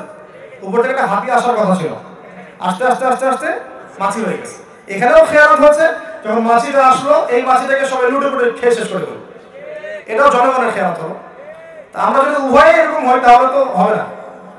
উভয়কেই ইমানদার, মুত্তাকি এবং কোরআন বলা হতে হবে, সুন্নাহ বলা হতে হবে। আমি আমার শ্রম, আমার মেধা, আমার প্রতিভা, এগুলো আমার সবার আগে হক রাখে আমার পরিবার, আমার সমাজ, আমার রাষ্ট্র। আপনি এগুলো বাইরের মানুষকে দিয়ে আসছেন নিজে, এমন কাউকে দিচ্ছেন যারা ইসলামের প্রকাশ্য শত্রু। এরা পুরো ওয়ার্ল্ড ওয়াইড মানবতার শত্রু, শুধু ইসলামের শত্রু নয়। যেখানে লা ইলাহা ইল্লাল্লাহর গন্ধ পাবে সেখানেই তারা শুরু করে দিল ফাসাদ। তারা দেখতে আসে না কে হানাফি, কে আহলে হাদিস, কে শাফিঈ, কে হাম্বলি, কে চরমনাই, কে আকশী, কামলি, কিছু দেখতে আসে না। তারা দেখবে যে সে লা ইলাহা ইল্লাল্লাহ বলেছেই বলে, ব্যাস। তো ওই যেখানে আমরা রঙিন স্বপ্ন দেখছি, ওই সভ্যতা ভূমিকম্পে ধ্বংস হবে, হাদিস এসেছে। দ্বিতীয় ভূমিকম্প পশ্চিমে। আর 3 নাম্বারটা হচ্ছে কোথায়? 3 নাম্বারটা আপনার মাঝখানে, পৃথিবীর মাঝখানে জাজিরাতুল আরবের এই কন্টিনেন্টে একটা ভূমিকম্প হবে। এবং এটা সেই ভূমিকম্প যে ভূমিকম্প প্রমাণ করে দিবে যে ওই ব্যক্তি, যে ব্যক্তি মদিনা থেকে মক্কায় এসেছে, যার হাতে মানুষ বায়াত নিয়েছে, ঠিক আছে, এই মানুষটা ইমামুল মাহদি কিনা, ওই ভূমিকম্প প্রমাণ করে দিবে। এগুলো আখির জামানের হাদিসগুলোর মধ্যে আছে, পড়ে দেখবেন। তো যেটা বলছিলাম, শুআয়ব আলাইহিস সালামের কওম সর্বপ্রথম কওম যাকে আল্লাহ পাক ভূমিকম্প দিয়ে ধ্বংস করেছেন। আর ভূমিকম্প যে কারণগুলোতে হয়, এই পাপগুলো যদি আমরা না ছাড়ি, আল্লাহ যে আমাদেরকেও দিবেন না কোনো গ্যারান্টি নেই, কোনো গ্যারান্টি নেই। আল্লাহ পাক আমাদেরকে আল্লাহর গজবের যে পাপ, এগুলো থেকে বাঁচিয়ে রাখুন, আল্লাহুম্মা আমিন। আল্লাহ পাক আমাদেরকে প্রচন্ড ভালোবাসেন, প্রচন্ড রহম করেন, প্রচন্ড দয়া করেন, করুণা করেন, মায়া করেন। একজন ব্যক্তি যে লা ইলাহা ইল্লাল্লাহ প্রকৃত অর্থে বুঝেছে এবং বলেছে, সেই ব্যক্তি জীবিত থাকা অবস্থায় আল্লাহ পাক কিয়ামত দিবেন না। একটা ব্যক্তি যদি থাকে পৃথিবীতে যে লা ইলাহা ইল্লাল্লাহকে ধারণ করেছে প্রকৃত অর্থে, ও বেঁচে থাকা পর্যন্ত আল্লাহ পাক কিয়ামত দিবেন না। এত বেশি ভালো আল্লাহ আমাদেরকে বাসেন। আল্লাহ আমাদেরকে শাস্তি দিতে চান না, যদি না আমরা সেই পাপগুলো করি। কিন্তু আমরা সেই পাপগুলো করছি, নির্দ্বিধায় আমরা মাদক সেবন করছি, মাদকের নাম পরিবর্তন করে দিয়েছি, নির্দ্বিধায় আমরা জেনা করছি, পরকীয়া করছি, ইয়াবা খাচ্ছি, পর্নোগ্রাফি দেখছি, ফ্রি মিক্সিং করছি, ফ্যামিলিস্ট রেভলিউশনে লিপ্ত হচ্ছি, নির্দ্বিধায় করছি, আল্লাহর হুকুম আহকামে পরোয়া করছি না, আল্লাহর ফরজ ওয়াজিব সুন্নাত মুস্তাহাবের তোয়াক্কা করছি না, আল্লাহর হালালকে হারাম করে ফেলছি, আল্লাহর হারামকে হালাল করে নিচ্ছি। এগুলো করতে থাকলে আল্লাহর শাস্তি আসবে ভাই। আল্লাহর শাস্তি চলে আসলে ঠেকানোর কেউ থাকবে না। তাই সবার উচিত অনতি বিলম্বে আল্লাহর কাছে তওবা করা, তওবা করে আল্লাহ যেভাবে চলতে বলেছেন সেভাবে চলা। এতে নিজের কল্যাণ, পরিবারের কল্যাণ, সমাজের কল্যাণ, সবার কল্যাণ। আমরা তওবা করি আল্লাহর কাছে, আস্তাগফিরুল্লাহাল্লাযী লা ইলাহা ইল্লা হুয়াল হাইয়ুল কাইয়্যুম ওয়া আতুবু ইলাইহি। বলেন আস্তাগফিরুল্লাহাল্লাযী লা ইলাহা ইল্লা হুয়াল হাইয়ুল কাইয়্যুম ওয়া আতুবু ইলাইহি, আস্তাগফিরুল্লাহাল্লাযী লা ইলাহা ইল্লা হুয়াল হাইয়ুল কাইয়্যুম ওয়া আতুবু ইলাইহি। তারপরে জেনারেশনে যান, ফিরআউন শুনেছেন নাম? মুসা আর ফিরআউন। কোরআন খুলবেন খালি মুসা আর ফিরআউন। ফিরআউন কে ছিল? এই বিশ্বের পরাশক্তি, এখনকার পরাশক্তিদের মতোই পরাশক্তি, অনেক দাপট। সে বলেছিল যে আনা রাব্বুকুমুল আ'লা, আমি তোমাদের মহান রব। নাউযুবিল্লাহ, আমি ছাড়া তোমাদের কোনো রব আছে আমি তো জানি না, এরকম বলেছিল।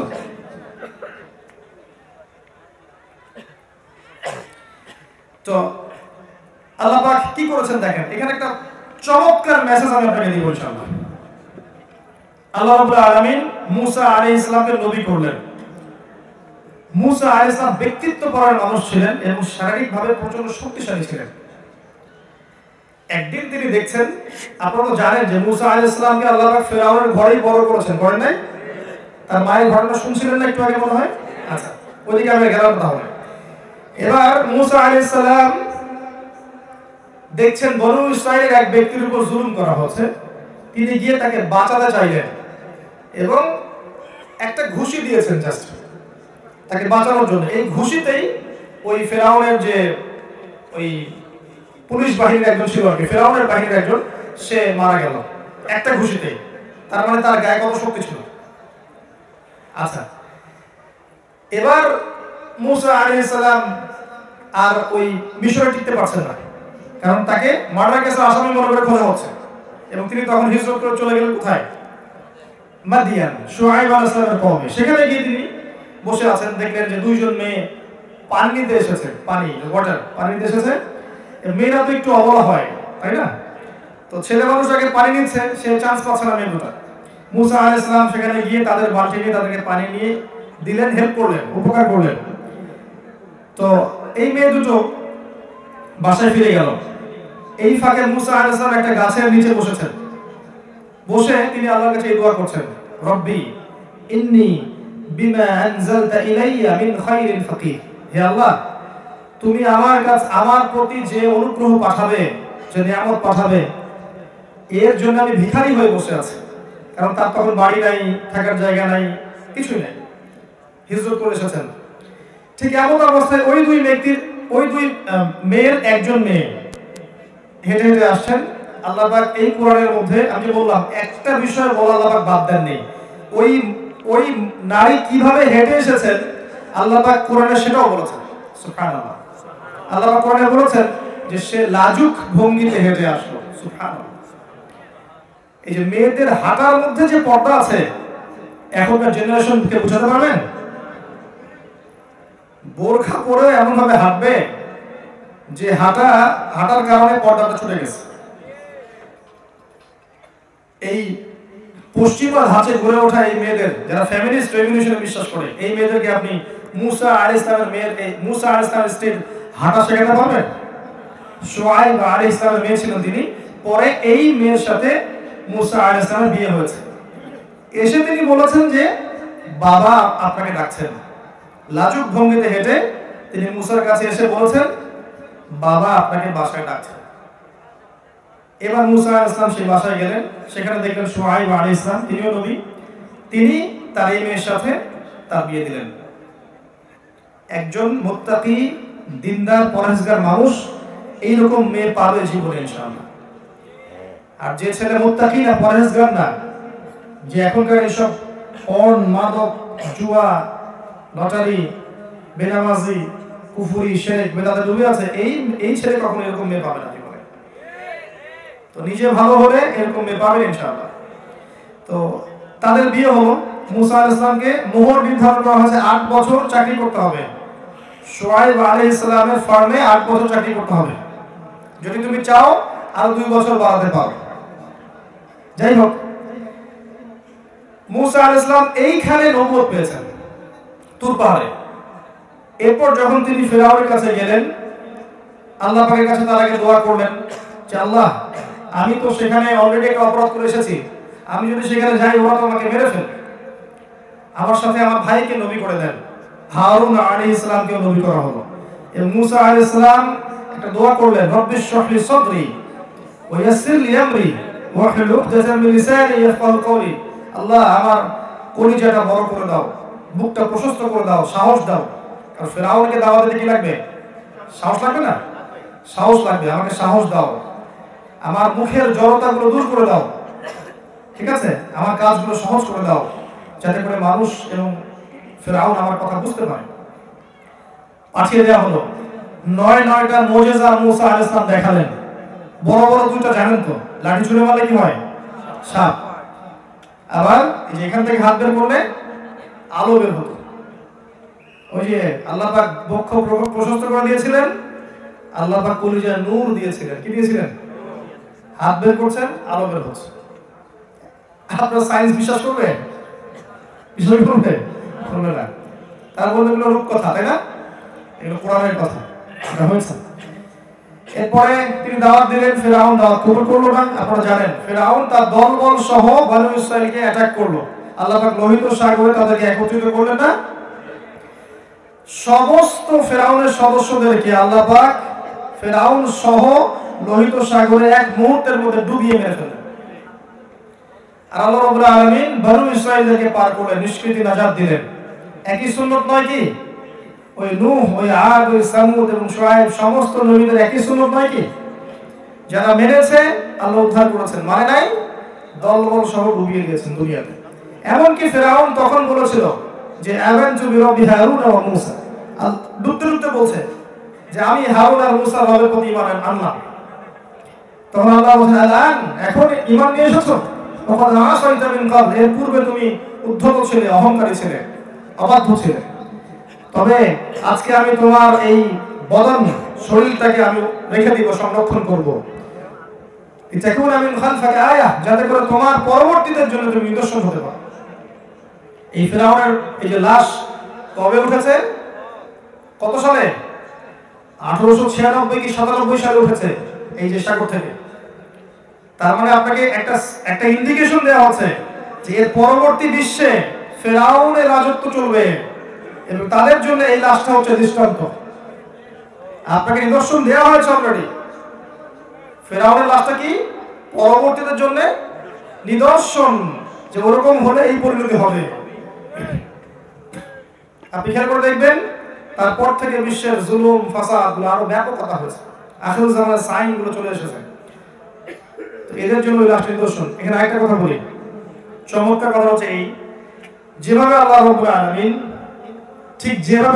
আলামিন ফিরআউন এবং তার বাহিনীকে লোহিত সাগরে একত্রিত করেছিলেন, ঠিক একই ভাবে আল্লাহ রাব্বুল আলামিন এই দাজ্জালের অনুসারীদেরকে জেরুজালেমে একত্রিত করেছেন।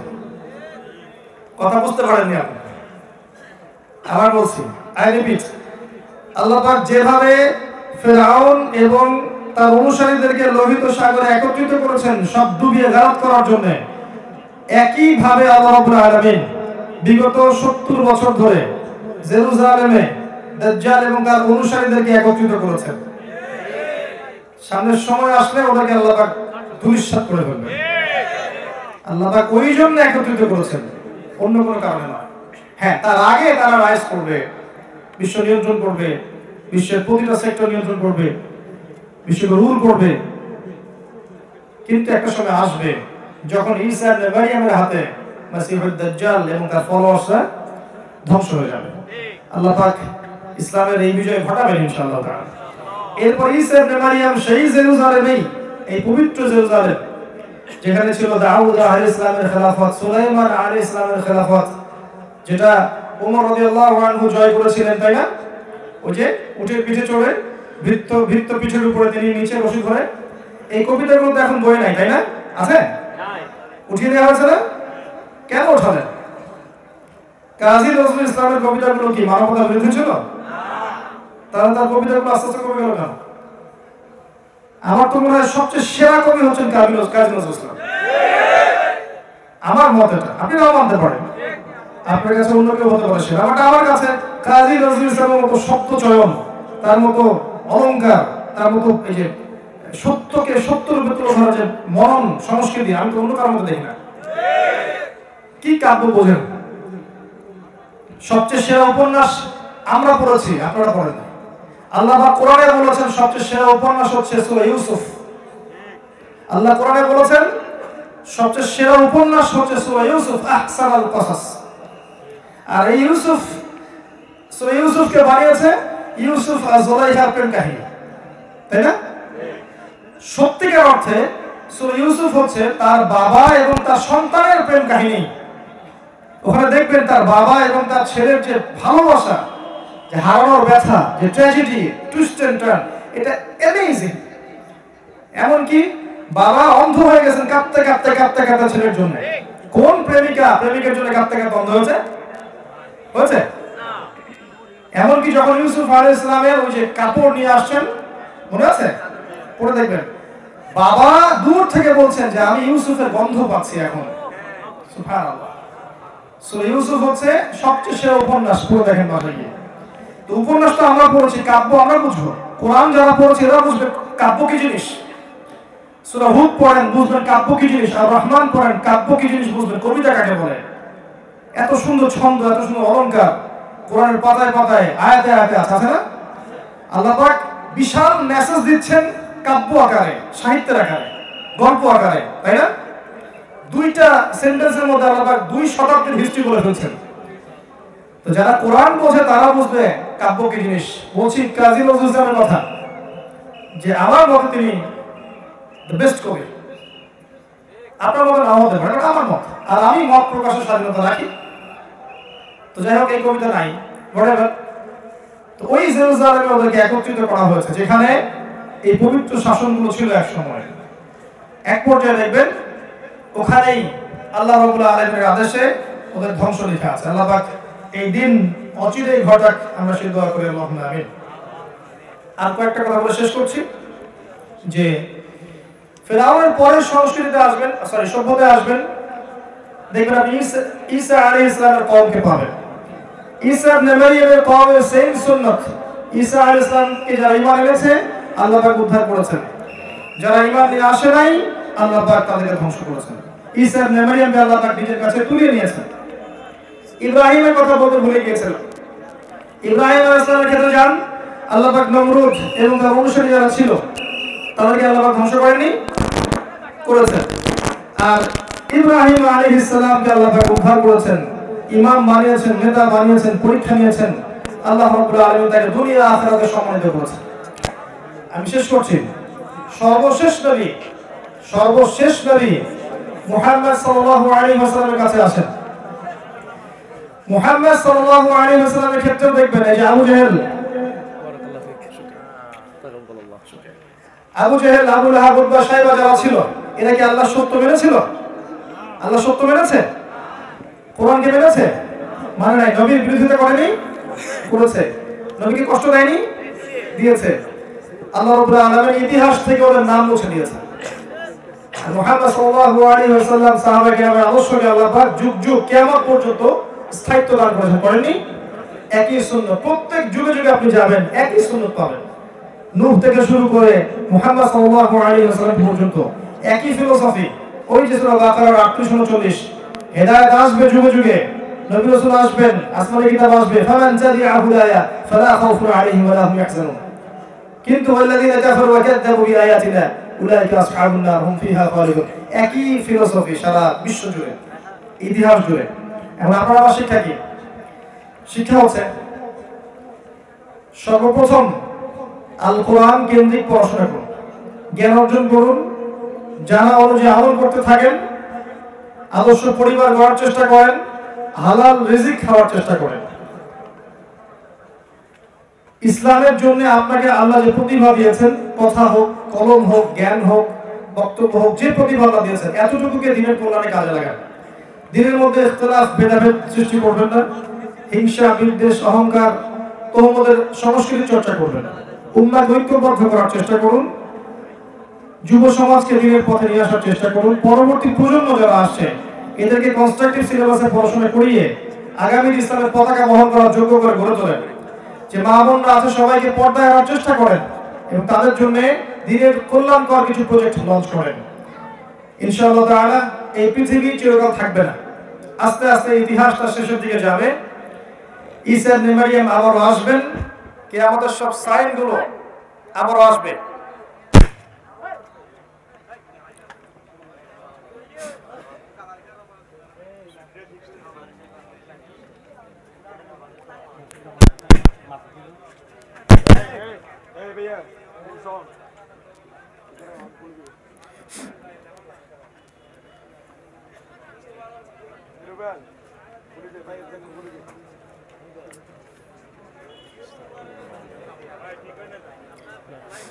কথা শোনা যায়? আচ্ছা, আমি শেষ করে ফেলেছি।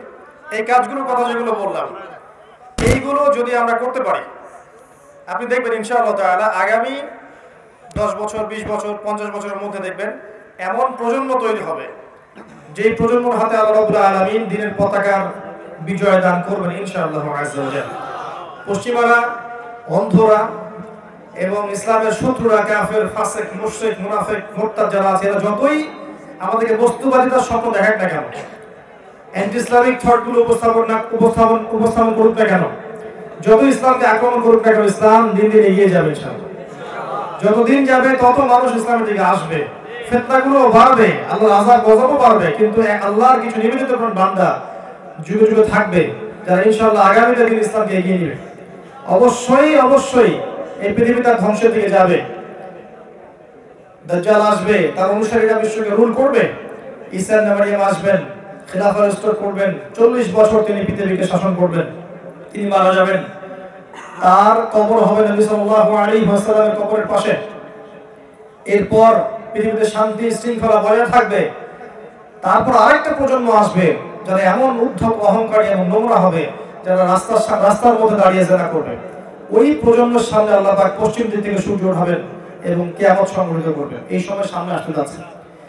এই সময় আল্লাহ পাক যে হায়াতটুকু আমাদেরকে দিয়েছেন 50, 60, 70, 100 বছর, আপনি ডিসিশন নেবেন আপনি আল্লাহর জন্য বাঁচবেন না শয়তানের জন্য বাঁচবেন। আপনি আপনার শৈশব, কৈশোর, যৌবনকে কিভাবে সাজাবেন, খাতা কলম নিয়ে বসবেন। যদি আপনার হায়াত 20 বছর বাকি থাকে, এই 20 বছর আপনার প্ল্যান কি, প্রজেক্ট কি, কিভাবে এগোতে চান, কি করতে চান, কিভাবে আমল করবেন, কিভাবে অর্থ উপার্জন করবেন, পরিবার কিভাবে গঠন করবেন, দিনের জন্য কি করবেন, ঠান্ডা মাথায় চিন্তা করতে বসুন, চিন্তা করতে শিখুন, আত্মসমালোচনা করতে শিখুন, নিজের আমল নামার হিসাব করতে শিখুন এবং খেলার ছলে, ঠাট্টার ছলে এই হায়াতটাকে নষ্ট করবেন না। অহেতুক মাদকে আসক্ত হয়ে, পর্নোগ্রাফিতে আসক্ত হয়ে, অহেতুক কিছু জ্ঞান অর্জনে আসক্ত হয়ে যেগুলো জ্ঞানের কোনো ফায়দা নেই, অহেতুক গার্লফ্রেন্ডের পিছনে ছুটে, ফ্রি মিক্সিং করে, জুয়া খেলে, ক্যাসিনোতে গিয়ে মাদক সেবন করে আপনার হায়াতটাকে নষ্ট করবেন না। আপনার প্রত্যেক ফোঁটা রক্ত যা আপনার দেহে প্রবাহিত হচ্ছে, এটা আল্লাহর দেয়া পবিত্র আমানত। এই আমানতটাকে আপনি আল্লাহর পথে ব্যয় করেন। আল্লাহ পাক আপনাদের সবাইকে তৌফিক এনায়েত করুন। আমিন।